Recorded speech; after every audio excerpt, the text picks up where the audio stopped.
ਪੈਣਾ ਸੀ। ਕੰਮ ਤੇ ਜਾਣਾ ਪੈਣਾ ਸੀ ਮੈਨੂੰ। ਹਾਂਜੀ ਫਿਰ ਤੁਸੀਂ ਗਏ ਨਹੀਂ ਮੈਂ ਕਿਉਂ ਜਾਵਾਂ ਕੰਮ ਤੇ? ਕੀ ਕਰਨਾ? ਫਿਰ ਕੰਮ ਤੇ ਤੁਸੀਂ ਨਹੀਂ ਜਾਣਾ। ਤੇ ਕੰਮ ਤੇ ਜਾ ਕੇ ਮੈਂ ਕੀ ਕਰਨਾ ਵਾ? ਕੰਮ ਨਹੀਂ ਕਰਨਾ, ਪੈਸੇ ਨਹੀਂ ਲੈਣੇ, ਤੇ ਪੈਸੇ ਲਿਆ ਕੇ ਕੀ ਕਰਨਾ ਹੈ? ਚੀਜ਼ ਨਹੀਂ ਲੈਣੀ।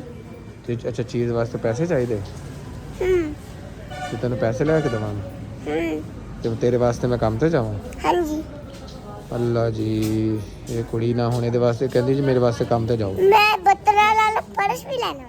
ਉਹ ਬਟਨਾਂ ਵਾਲਾ ਪਰਸ ਵੀ ਲੈਣਾ ਵਾ? ਹਾਂਜੀ ਤੇ ਉਹਦੇ ਵਾਸਤੇ ਉਹ ਗੁੰਮ ਹੋ ਗਿਆ ਵਾ। ਤੇ ਉਹਦੇ ਵਾਸਤੇ ਮੈਂ ਕੰਮ ਤੇ ਮੈਂ ਜਾਵਾਂ? ਉਹਦੇ ਵਿੱਚ ਪੈਸੇ ਪਾਉਂਦੀ ਸੀਗੀ, ਹਾਂ ਖਾਤਾ ਪਾਉਂਦੀ ਸੀਗੀ, ਫਿਰ ਮੈਂ ਬਤਰ ਉੱਤੇ ਕਰਦੀ ਸੀ, ਥੱਲੇ ਕਰਦੀ ਸੀ।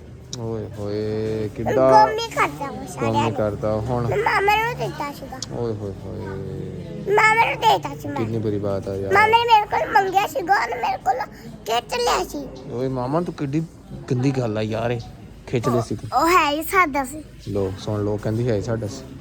ਉਹ ਨਹੀਂ, ਉਹ ਇਹ ਸੱਚ ਨਹੀਂ ਹੈ, ਤਾਂ ਝੂਠ ਬੋਲ ਹੈ ਆ, ਝੂਠ ਬੋਲ ਰਹੀ ਆ। ਨਹੀਂ ਇਹ ਝੂਠ ਬੋਲ ਰਹੀ, ਝੂਠ ਬੋਲ ਰਹੀ ਆ। ਹੁਣ ਕੌਣ ਆ ਝੂਠ? ਝੂਠ ਬੋਲ ਰਹੀ ਆ, ਆ ਝੂਠ ਬੋਲ ਰਹੀ ਆ, ਮੈਂ ਬੋਲ ਰਹੀ ਆ। ਝੂਠ